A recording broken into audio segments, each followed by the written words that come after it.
Ang clutch 3-point shot na ito ni D'Angelo Russell ang siyang nagpanalo sa Lakers sa larong ito. Tara, panoorin natin. Corner three, Russell, bullseye! What a shot! Big time three by Russell. Now 21 points and 5 trays. Hindi na nakahabol ang Pelicans at nanalo ang Lakers at nakuha ang 7th spot sa West Playoff. Of the Pelicans bench. Pero tingnan mabuti at may pangaasar pa si Russell sa bench ng Pelicans.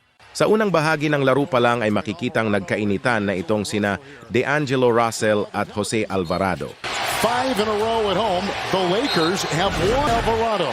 Na technical foul silang dalawa dahil nga muntikan ng magkasuntukan. Nang aasar naman itong si Russell at sinabihan si Alvarado na puro dat-dat lang at walang binatbat. Scott Foster in his 30th year.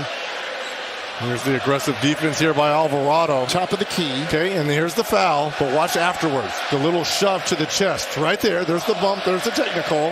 Now watch Alvarado. Gets right into the face of D'Angelo. Matindi talaga itong si Alvarado. Kahit na ang liit-liit, pero ang lakas manghamon ng away. Screen.